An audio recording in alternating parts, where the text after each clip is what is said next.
Wait, that's it. Of course. So I'm a Sony fan, but you legendary subscribers already knew that. And Sony released two flagship tier smartphones this year, and this video is going to be my honest opinion on how the Xperia 5 Mark II compares to the Xperia 1 Mark II after having actually used both of these devices for a meaningful period of time.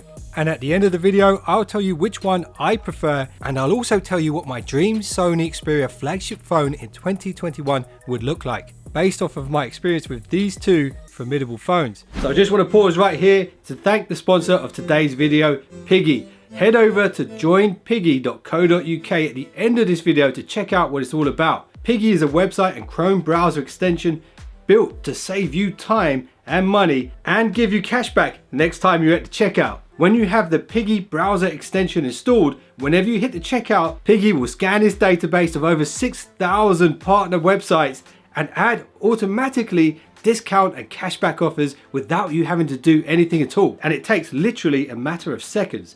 It's super easy to install as well. All you do is go to your Google Chrome web store, type in Piggy, hit add to Chrome, add the extension to your web browser, and you're ready to rock and roll. So if you want to save time and money, head over to joinpiggy.co.uk, sign up with your Facebook account, and I heard that there's a really awesome offer on the Facebook portal devices right now. You can actually get 50 quid off each one. If you buy a couple of them, you can save yourself a lot of money this Christmas. Anyway, time to get back to the video.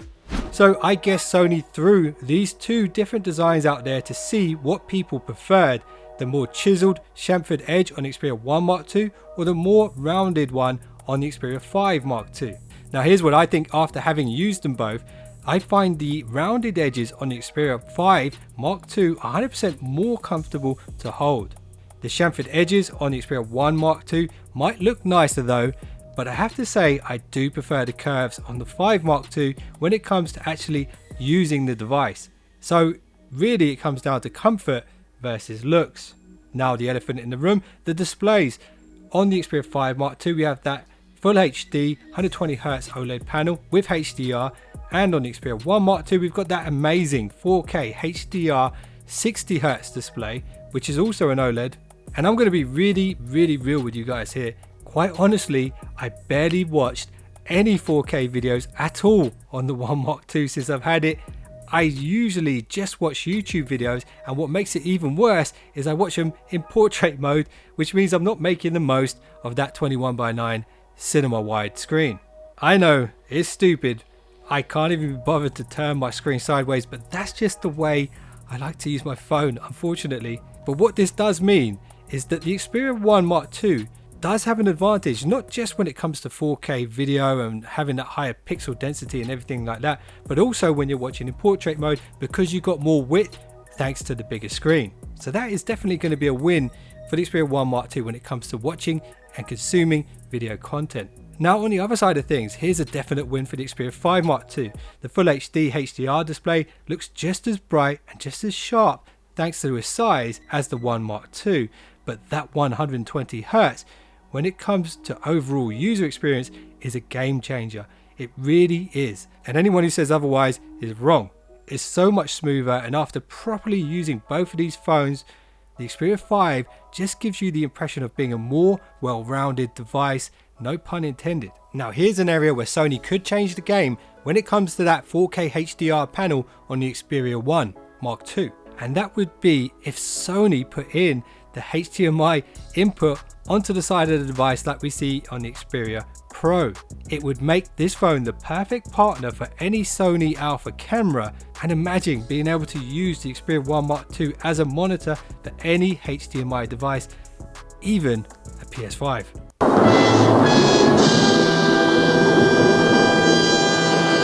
Now let's go back to Xperia 5 Mark II and its dedicated Google Assistant button, which isn't present on the 1 Mark II. Now I'm not convinced this was completely necessary, but it's definitely a nice to have, but realistically, from my experience using this phone, I barely used it.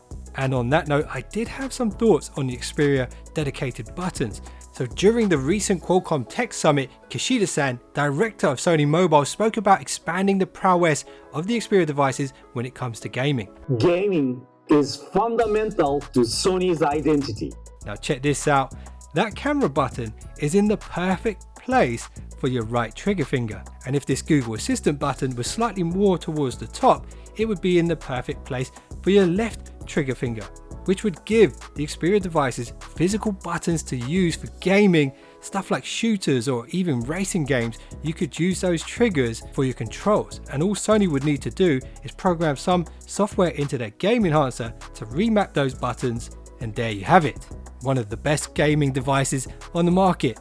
Now let's talk the camera differences, if we can call them that. There is only really one thing that's very different, and you're looking at it right now. That flashing light is actually the Sony 3D eye timer flight sensor working, essentially firing out light to gauge the distance and depth in front of the camera. Now look at these two photos side by side and you tell me what you think. Just say what you see in the comments below, and also if you're enjoying this video so far, a like and a subscribe would make my day.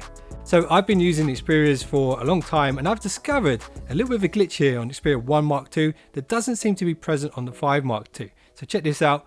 Now I'm not sure why this happens, but I'm assuming it's something to do with the always on display and the proximity sensor here at the top of the screen. Sony, if you're watching this needs looking at. Anyway, now here's another difference that doesn't mean a whole lot to me, but it might be a big deal to you, and that's the exclusion of the wireless charging in the 5 Mark II. From my long-term experience using both devices, it's not a deal breaker for me. I do have wireless chargers around the house, but I don't use them that much. It's a nice to have feature. Let me know what you think about wireless charging in the comments below. Now onto the topic of battery. Both devices perform well, and at present time of this video I've got 6 hours of screen on time on Xperia 1 Mark II and still 25% battery left to go. And on the 5 Mark II the screen on time is pretty much similar. Even though you've got that higher refresh rate, it's got a smaller screen to power, so it actually kind of balances out. Both phones have great battery life, and I get to the end of most days with at least 15% left. Sometimes I don't even plug it in at night, I just charge it in the morning and I've got enough for the day. So no complaints when it comes to battery. Now here's another little win for the 1 Mark II, and it's the sound quality, and I'm pretty sure both devices have the same speaker hardware, but the extra room inside the chassis on Xperia 1 Mark II gives it a bit more resonance, and it sounds like you get slightly more depth in the sound in my opinion. Dolby Atmos can manipulate individual sounds in 3D space to position sounds all around you. Dolby Atmos can manipulate individual sounds in 3D space to position sounds all around you. And now onto the side mounted fingerprint readers. I'm pretty sure they're the same again, same hardware, but the Xperia 5 Mark II just seems to be a little bit quicker than the 1 Mark II. I could be wrong, but from my experience, that's how it feels. And here's a slight UI difference. It's the side sense feature. So on the 5 Mark II, we have this visible bar, which makes it much easier to activate the side sense. Whereas on the 1 Mark II, we don't have that visible bar, and I couldn't find a setting to switch it on either. So if you're using side sense on 1 Mark II, you're just gonna have to use the force. It's a great little feature though. So with all things considered now, I think I have to lean towards the 5 Mark II as my choice. But with that said, my perfect Sony phone for 2021 would be a combination of these two devices. So this is what I would go for: a 6.6 inch 21:9 144Hz display with side mounted triggers for gaming, the side mounted HDMI input, the Snapdragon 888 with 8GB of RAM and a 5000 mAh battery, as well as 3D face unlock. So Sony don't have an issue with notches and stuff like that, and there's plenty of room at the top of the device for this. I think that would be a great added feature. And of course I would expect to see Sony's very best image sensors behind the camera array, but this is an important one. It must have a better selfie shooter this time, and ideally a better stock camera app. Well, we can all dream, can't we? So let me know what your dream specs for your Sony phone would be in the comments below. And if you guys have enjoyed this video, I'd really appreciate a thumbs up. And if you've just subscribed, you're now one of the finest subscribers known to man. And I'll see you guys in the next one. Don't be late. Crew, we didn't muster many long hours of brain power.